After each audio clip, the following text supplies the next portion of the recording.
nosotros somos y fuimos una semicolonia. Claro, cuando una vez se dice esto en algunos lugares, no en los ámbitos del pensamiento nacional, donde está claro, preguntan cómo usted dice que nosotros fuimos una semicolonia si nos independizamos de España y tenemos signo, bandera, elegimos gobierno o no. Bueno, nosotros fuimos una semicolonia de Gran Bretaña porque Gran Bretaña, después de haber fracasado en los intentos de ocupación militar de 1806 y 1807, lo que hace es convertirnos en una semicolonia a través de aquello que Hans Morgenthau llamó el imperialismo cultural y que nuestro Arturo Jauretche llamó la colonización cultural y pedagógica. Es decir, a través de la subordinación, de la colonización cultural, exportándonos una serie de ideas para que nosotros hiciéramos lo que Gran Bretaña quería que hagamos sin necesidad de que Gran Bretaña nos dijese lo que tenía que hacer, porque nuestra élite lo hacía porque estaba subordinada culturalmente y aliada económicamente con Gran Bretaña, pero nuestra élite no podría haber hecho nada. Nuestra oligarquía, mejor habría que decir que élite, nuestra oligarquía angloporteña no podría haber hecho nada sin la existencia de ese sector social que don Arturo Jauretche llamó el medio pelo, que es el sustento político de esa cuña de penetración oligárquica que está completamente subordinado ideológicamente por esto que exportaba Inglaterra, por las ideologías de subordinación que exportaba Inglaterra. ¿Y qué nos exportó como ideología de subordinación a Inglaterra? Bueno, Inglaterra nos exportó, se entiende, la hispanofobia a través de la leyenda negra, que fue la primera fake news de la historia. No vamos a leer para no aburrirnos, o para no aburrirlos, ¿no es cierto?, lo que Perón magistralmente sostuvo sobre esta leyenda negra en su famoso discurso de octubre de 1947. Digamos, al pasar, se entiende que Perón sostuvo que España era un nuevo Prometeo, que aquellos que predicaban la leyenda negra eran la mano de obra más barata del imperialismo británico. Pero mucho más dura fue Evita cuando dijo, ¿no es cierto?, que la leyenda negra solo tenía lugar en el mercado de los tontos o de los mercenarios. De los tontos o de los mercenarios. Eva Perón, entre comillas.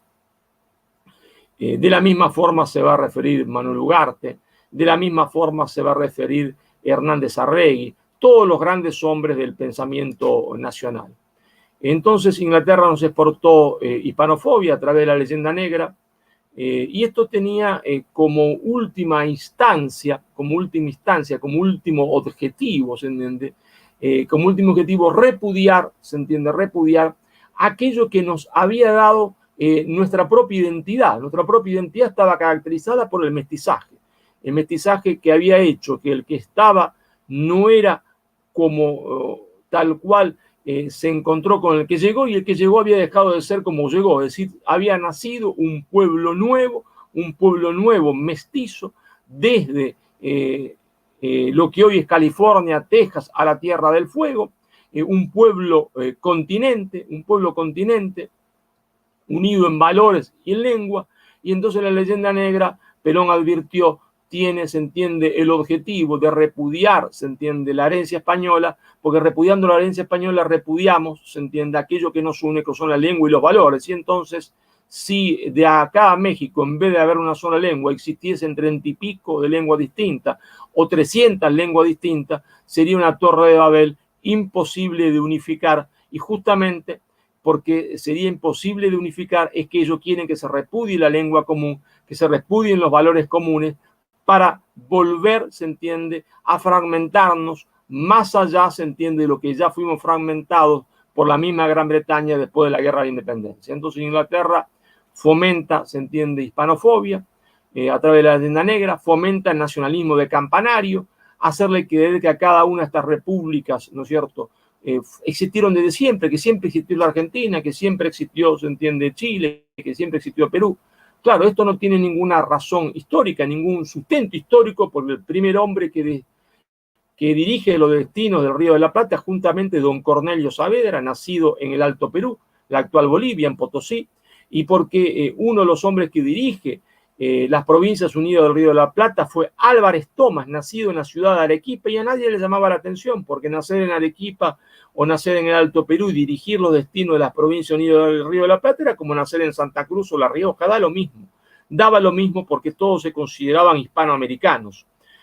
Todos se consideraban hispanoamericanos. Entonces Inglaterra predica el nacionalismo de campanario, pero claro, como era tan artificial, había que darle un contenido real, y ahí Inglaterra se las arregló para hacer la guerra, se entiende, de la triple infamia, no de la triple alianza, la triple infamia, en donde no el pueblo argentino, sino la oligarquía angloporteña y la oligarquía carioca, se entiende, destruyen al pueblo paraguayo.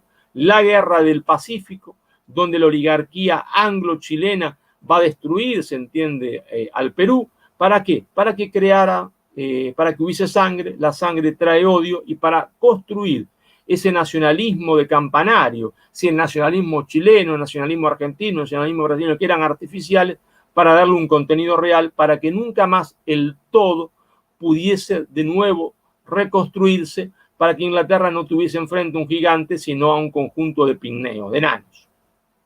Pero Inglaterra también va a exportar el libre comercio, porque el libre comercio inhibe el desarrollo industrial. Inglaterra se había desarrollado a partir del más feroz proteccionismo económico, y sabía que ese era el camino del desarrollo industrial, y que exportando el libre comercio inhibía el desarrollo industrial de Hispanoamérica, para que esos países ya fragmentados nunca tuviesen industria, no solo porque ellos querían vender su mercadería como creían los marxistas, sino porque la industria es poder. Y entonces, como la industria es poder, Inglaterra trataba que estos países jamás se industrializasen, no solo para vender sus mercaderías. Pero como descubrió también Fermín Chávez, Inglaterra va a exportar, se entiende, el iluminismo. ¿Está? Y como explicaba Fermín Chávez, ¿qué es el iluminismo? Desterrar del corazón de las masas toda creencia, se entiende, sobrenatural, toda creencia religiosa, desterrar lo trascendente del hombre. En el caso americano, desterrar del corazón de las masas toda idea de trascendencia era evidentemente desterrar, se entiende, el catolicismo, como en otras regiones quería decir otra cosa distinta de acuerdo a la religión fundante que hubiese en cada región. Y entonces, claro, la gran pregunta es ¿por qué Inglaterra estaría interesada en eso? Porque resulta claro, ¿no es cierto?, que a través del libre comercio inhibe el desarrollo industrial. Resulta claro que el nacionalismo de campanario hace que existan pigmeos, enanos y no un gigante. Pero ¿por qué un poder mundial estaría interesado en predicar, ¿no es cierto?, en predicar el nacionalismo de campanario, el libre comercio, la hispanofobia y además el iluminismo? Desterrar del corazón de las masas tu idea de trascendencia. Bueno, porque el poder británico es el primer poder del mundo autoconsciente de cómo se construye el poder de las naciones. Los ingleses han estudiado y saben que independientemente si existe o Dios, si existe o no Dios, que les importa un corno, saben que en el origen del poder de los pueblos, en el origen del poder de las naciones, siempre hay una fe fundante. Y esto es así desde la época de Persia y Grecia, desde la época de Roma y Egipto. Siempre en el poder de las naciones hay una fe fundante, y cuando esa fe fundante comienza a erosionarse, el poder nacional comienza a desconstruirse. Y por eso ellos van a exportar a través de las logias el iluminismo. Por eso Fermín Chávez decía que para nosotros la primera ideología de subordinación era el iluminismo.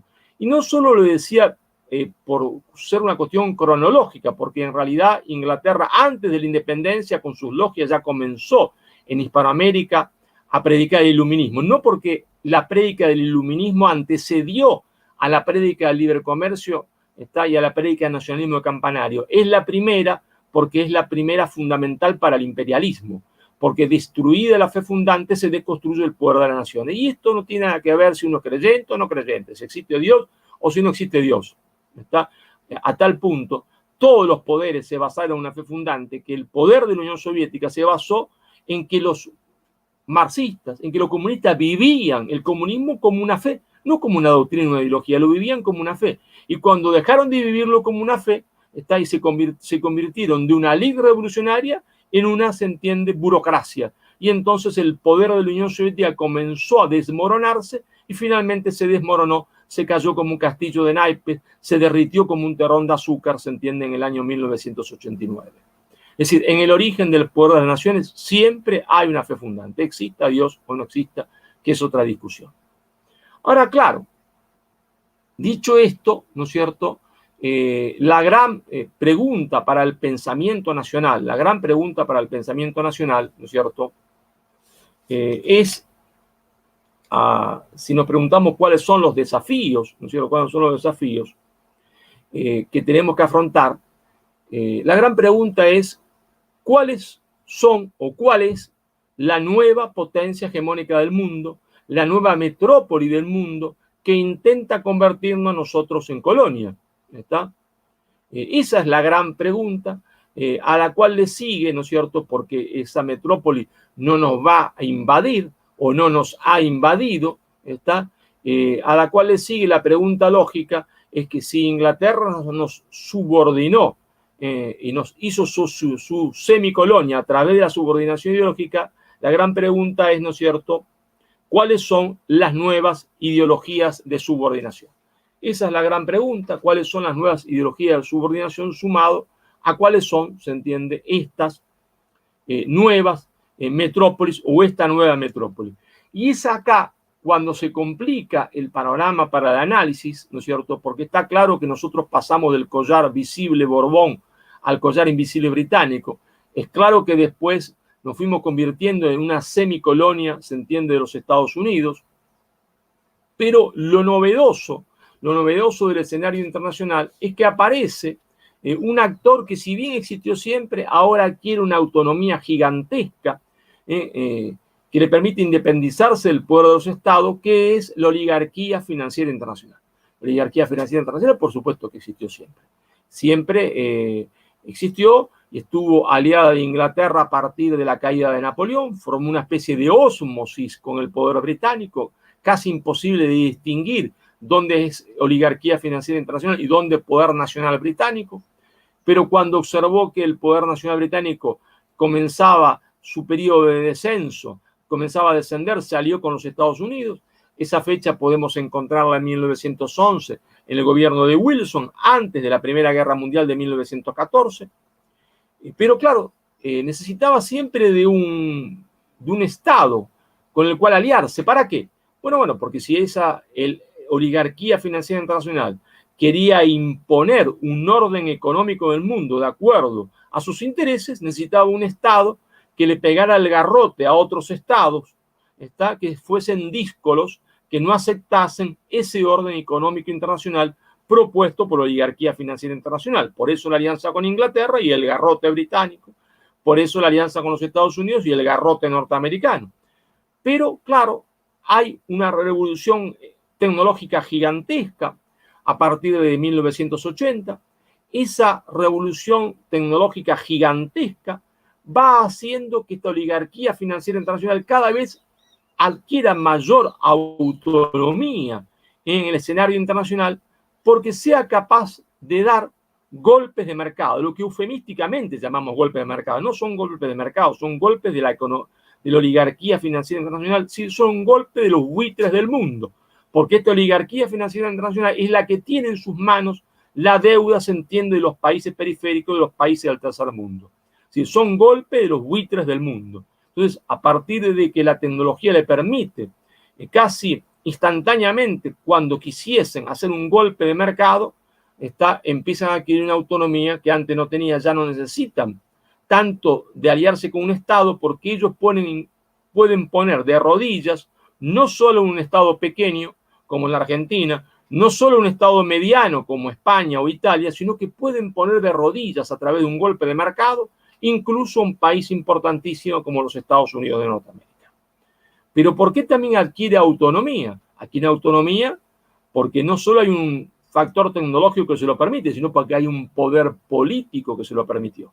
Y ese poder político se llamó, se entiende, el gobierno de Bill Clinton en los Estados Unidos, que va a desarmar todas las leyes que Roosevelt había hecho para que el capital financiero internacional no fuese dueño del capital productivo y sobre todo para que ese capital financiero internacional no fuese dueño de los medios masivos de comunicación de los productores de contenido y sentido.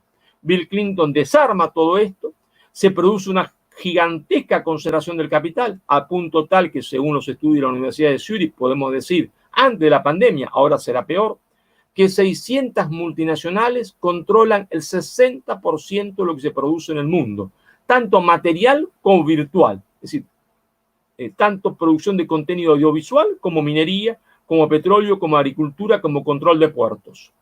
600 compañías multinacionales, pero estas 600 compañías multinacionales controladas a su vez por 200, se entiende, compañías financieras. Entonces ahí vemos, se entiende, la emergencia de este poder financiero internacional que, controlando a su vez los medios masivos de comunicación, hace que en los países desarrollados la democracia se convierta en una democracia secuestrada, porque influencian, se entiende, controlando las grandes corporaciones mediáticas a la democracia, secuestrándola, y en los países periféricos, como el nuestro, convirtiendo la democracia en una democracia colonial.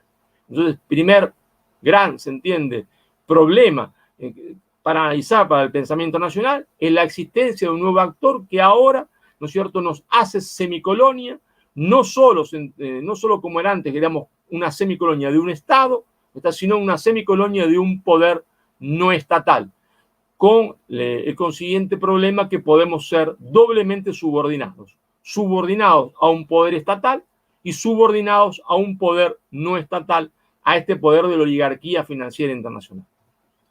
Y entonces, cuando también Scalabrini Ortiz, que lo tenemos que recordar, se entiende siempre, escribe su famoso libro Política Británica en el Río de la Plata, ¿no es cierto? Y escribe Historia de los ferrocarriles argentinos, dice, somos una semicolonia inglesa. ¿Y por qué somos una semicolonia inglesa? Porque Inglaterra controla todos los resortes, se entiende, de nuestra infraestructura. Y entonces explica el tema de los ferrocarriles, el tema, se entiende, de los puertos, que ustedes conocerán seguramente mejor que yo. Y esto nos lleva a la tercera pregunta. ¿Quién es el dueño de la infraestructura argentina? ¿Quién controla en Argentina los puertos argentinos por los cuales se exporta lo único que exportamos, que es un monoproducto, soja? Fundamentalmente somos un país soja dependiente. ¿Y quién es nuestro comprador? ¿Y qué nos vende? ¿Y qué nosotros le compramos? Porque ahí está la relación metrópoli-colonia, la relación metrópoli-colonia. Entonces, si vamos desgranando, tenemos que ir resolviendo la primera pregunta, ¿no es cierto? ¿Cuáles son las nuevas ideologías de subordinación? ¿Son las mismas, se entiende, que predicaba Gran Bretaña? Entonces no hay problema, son fáciles de identificar, ¿no es cierto? ¿O son las mismas modificadas? ¿O son otras distintas? Y acá donde tenemos que encontrar un criterio de verdad, donde apoyarnos. Entonces, son ideologías funcionales al poder mundial, es decir, ideologías funcionales al poder mundial, ideologías, por lo tanto, colonialistas, a través de las cuales se ejerce la colonización cultural pedagógica, todas aquellas que el poder mundial financie y promueva, pues si no, no tendría sentido esa financiación. Esto es lo primero que tenemos que tener en claro. ¿Cuáles son las nuevas ideologías funcionales al poder mundial? Es decir, las nuevas ideologías colonialistas o de colonización cultural pedagógica. Son aquellas que el poder mundial, es decir, que la oligarquía financiera mundial financie, porque si no, no tendría sentido de que la esté financiando y promoviendo alegremente. Ahora bien, si una ideología es funcional al poder mundial, si una ideología o una idea o una prédica es funcional al poder mundial, ¿no es cierto?, es automáticamente, se entiende, una doctrina o una ideología o una idea, ¿no es cierto?, que se inscribe y debe inscribirse como una ideología de subordinación, como una idea o como una ideología que nos lleva a la colonización cultural pedagógica. Y acá viene el tema más problemático de todos, más doloroso, más conflictivo y más polémico. Yo me atrevo a decirlo con todo respeto, sin tratando de no herir la susceptibilidad de nadie. Pido perdón si alguien se siente ofendido por esto, pero esto es simplemente un razonamiento lógico. que dice lo siguiente: todos aquellos que promueven o predican una ideología que está subvencionada, promovida por la oligarquía financiera internacional, está consciente o inconscientemente, está la mayoría de las veces inconscientemente, al servicio del poder mundial. Es decir, que todos aquellos que predican ideologías funcionales al poder mundial son instrumentos del imperialismo cultural, son instrumentos de la colonización cultural, lo quieran o no, lo sepan o no, en la mayoría de los casos no lo saben, no lo quieren, son instrumentos, se entiende, de la nueva penetración cultural que sufre toda Iberoamérica y que sufre la Argentina en particular. Y entonces la pregunta que se desprende de esto es, ¿pero cómo podemos saber esta ideología que promueve la oligarquía financiera internacional, que es el nuevo gran poder del mundo? Bueno, y la respuesta es muy sencilla, porque todo queda anotado en los asientos contables.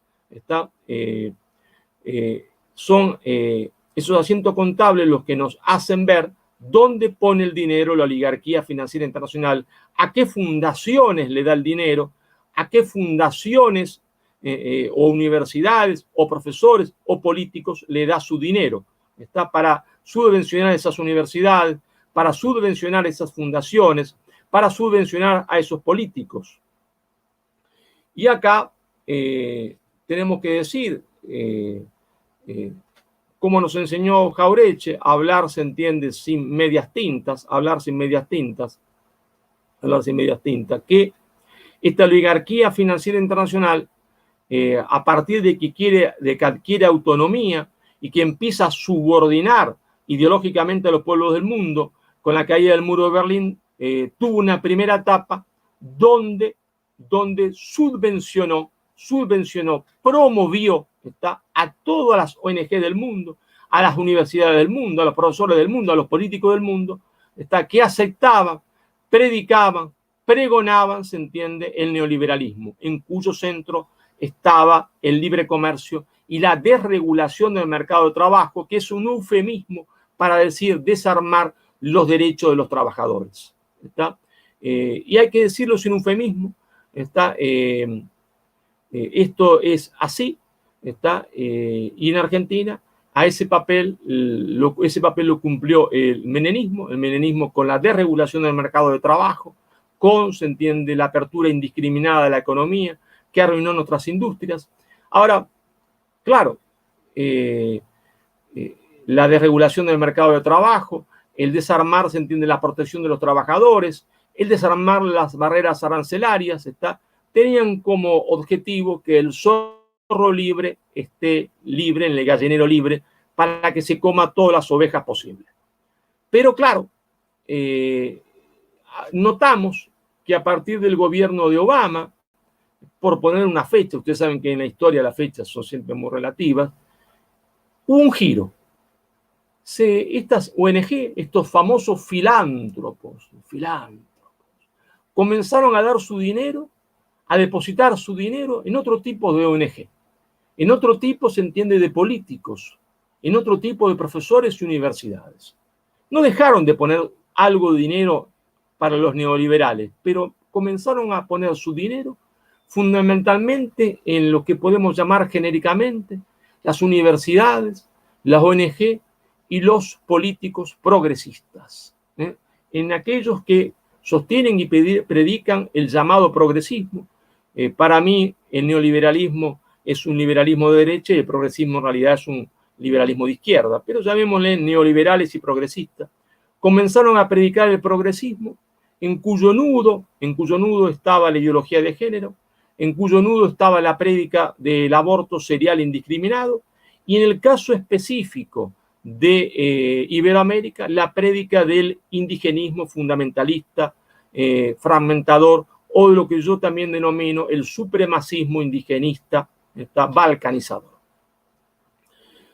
Que más claro canta un gallo, es cierto, porque busquemos los hilos de todas estas ONG que están en Argentina defendiendo el aborto, y veamos de qué viven, y veamos que todas reciben dinero de las fundaciones internacionales, de estos famosos filántropos del mundo, que en realidad son los buitres del mundo, porque son los mismos que son los dueños de la deuda externa argentina. Sí, los mismos, los mismos. Y veamos, se entiende, todas las ONG que predican el indigenismo, el fundamentalismo indigenista, fragmentador, balcanizador, y vamos a ver que todas, entre ellas la famosa nación mapuche, lo tenía por lo menos hasta el año pasado, quizás ahora por vergüenza lo han cambiado. Su sede estaba en Londres, como denunció siempre Andrés Solís Rada, ese gran pensador nacional de Bolivia, y de ahí viene también el dinero.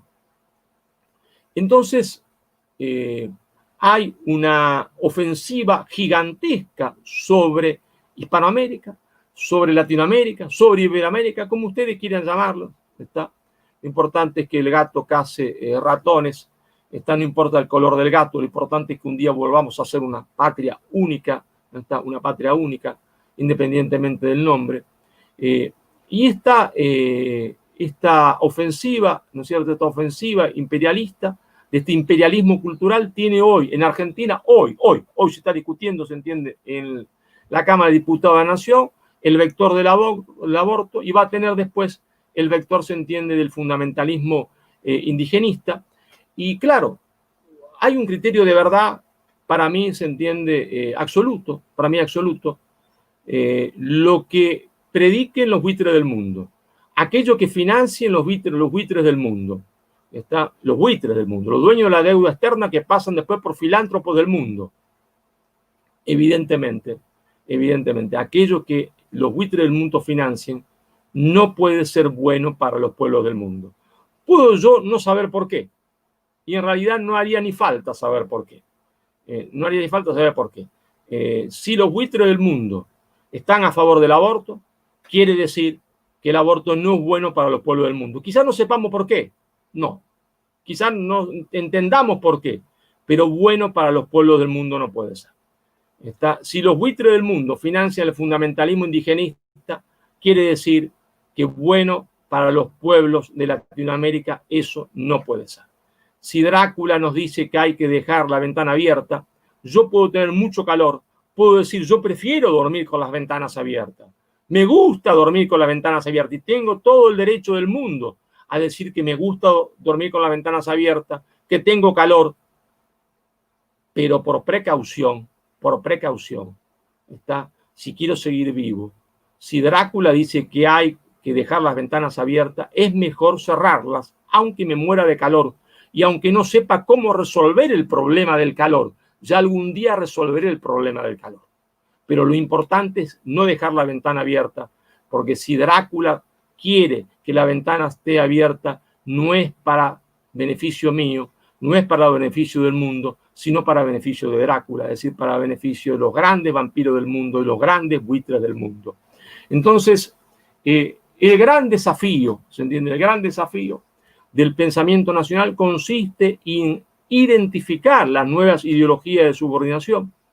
Yo creo que están claras cuáles son, ya he nombrado algunas, pero también en tener el coraje de decirlo, porque muchos lo identifican, pero no tienen el coraje de decirlo porque tienen miedo a la progresía. ¿Y qué es la progresía hoy? La expresión del medio pelo, la expresión académica y mediática del medio pelo.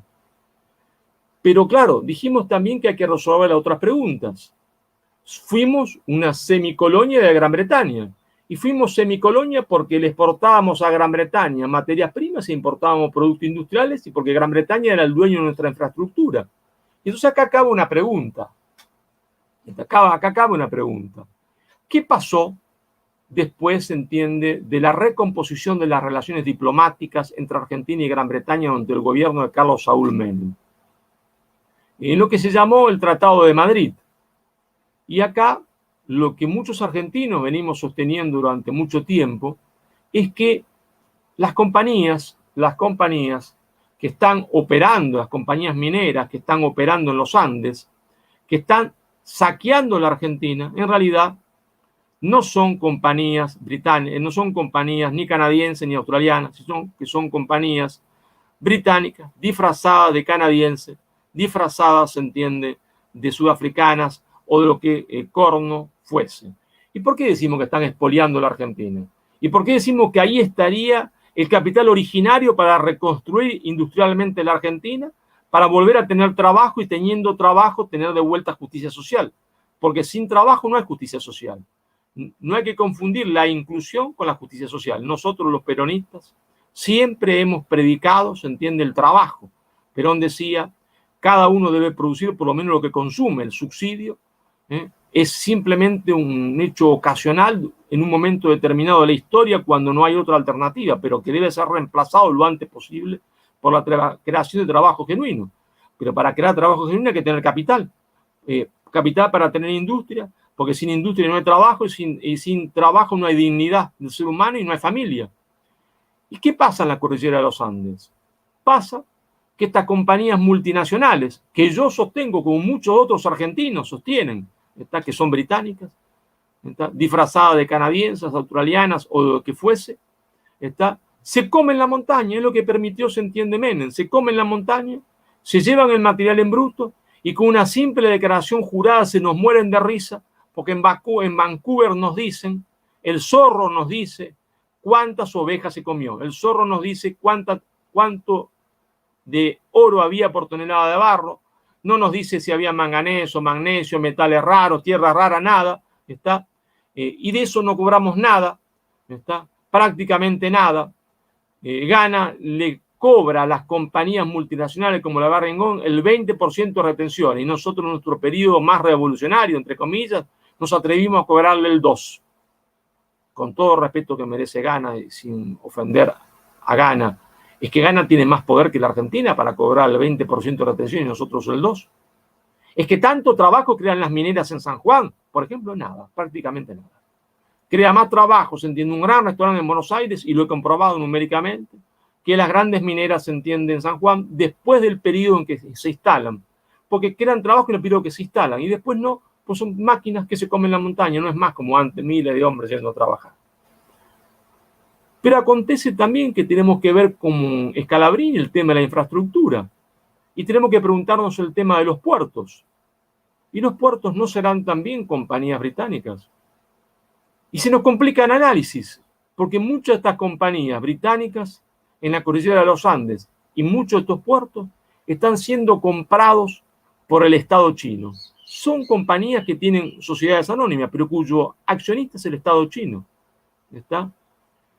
Y entonces acá viene una pregunta, para aquellos que ven, se entiende a China como salvador del mundo. Es distinta la relación nuestra con China que la que teníamos con Gran Bretaña. No le vendemos a China exactamente la misma forma que le vendíamos a Gran Bretaña, es decir, un producto primario sin ni siquiera elaborar, y compramos productos industriales como le comprábamos a Gran Bretaña. Nos está adueñando China en la infraestructura, como se adueñó Gran Bretaña, porque Gran Bretaña no lo hizo de golpe. Los ferrocarriles fueron creados por argentinos, nos explica Scalabrini Ortiz, y después se los compraron o los adquirieron los ingleses. Y entonces, ¿no será China la nueva metrópoli? En el año 21, el próximo año, se va a discutir quién va a controlar la yugular de la Argentina. Si la yugular, nadie habla de esto, porque no conviene que se hable de esto. Es la hidrovía. Está en la hidrovía por el cual salen y entran los barcos al río Paraná, donde está la yugular de la Argentina, quien controla el comercio exterior de la Argentina, controlando los puertos, porque ahí sale el 70% de las exportaciones de soja de Argentina o más. Y China está intentando comprarla. Pero China es nuestro salvador, dicen algunos desde el pensamiento nacional. Se atreven a decir semejante cosa. Y yo les pregunto, ¿es que no compra productos industriales China? ¿Es que está pensando comprando productos industriales? ¿Es que saben cómo China trató, se entiende, a los peruanos cuando compró, se entiende, una mina de hierro de Mamacona en el Perú? ¿Y cómo la explotó y la expolió? No saben porque no lo estudian. ¿No? Y entonces, ¿es que nos propone un proyecto industrializador a nosotros o solamente nos propone ser productores de materias primas? Distinto es que nos convenga un mundo multipolar. Por supuesto que nos conviene un mundo multipolar. Sería absurdo negarlo, y que nos conviene que haya varios polos de poder. El polo norteamericano, el polo chino, el polo europeo, el polo ruso. Y que nosotros seamos uno de esos polos de poder. Pero para ser un polo de poder, debemos rechazar las ideologías de subordinación. Debemos rechazar el aborto, que es una ideología de subordinación, porque independientemente de si Dios existe o no existe, acá no es una cuestión religiosa, el aborto está comprobado que cada vez que se instala en un país disminuye la población. Y ese es el objetivo. Quieren una América del Sur vacía de gente, reservorio de materias primas, ya lo había advertido Perón. Nosotros debemos incorporarnos, ¿entiende?, como un polo al mundo multipolar, pero para incorporarnos como un polo con poder, debemos tener una América del Sur y después el continente latinoamericano, subcontinente unido, está, pero industrializado. Si no, es un polo sin poder. Entonces, el aborto tiende a que nos quedemos sin población, ¿está? A que seamos, entiende, un lugar fácil de dominar, sin población. Y la prédica del fundamentalismo indigenista tiende a provocar una segunda oleada de fragmentación territorial, para que seamos más todavía enanitos, en vez de tanto enanitos, más enanitos, ¿está? Y no podamos conformar ese polo de poder dentro del mundo multipolar que se avecina. Y sería trágico que el mundo logre tener ese mundo multipolar, que se abra una ventana de oportunidad y que nosotros no podamos apoyar esa, no podamos participar de esa oportunidad porque no podamos constituir un nuevo polo de poder unido, industrializado. Pero para estar unidos e industrializados, debemos rechazar las nuevas ideologías de subordinación, debemos rechazar tanto el neoliberalismo como al progresismo, que tiene en última instancia el objetivo de destruir el último reducto de solidaridad que tiene el hombre. Porque con el neoliberalismo destruyeron, disminuyeron el poder del Estado-Nación y disminuyeron el poder de los sindicatos. Y con el progresismo lo que quieren hacer es que el hombre, ya que no está protegido por su Estado-Nación como estaba protegido antes, que no está protegido por su sindicato como lo estaba antes, está mucho menos que antes, tampoco esté protegido por su familia. Por eso Sophie Lewis, en la página, se entiende, de estas organizaciones internacionales como la Open Society, se atreve a decir: el coronavirus es el momento oportuno para destruir la familia tradicional que apesta, no porque haya un tema religioso que no les interesa, sino porque saben que es el último reducto del hombre para encontrar solidaridad, y entonces el zorro libre estará definitivamente libre en el gallinero libre para comerse cuantas ovejas quiera. Yo acá termino esta exposición que me tocó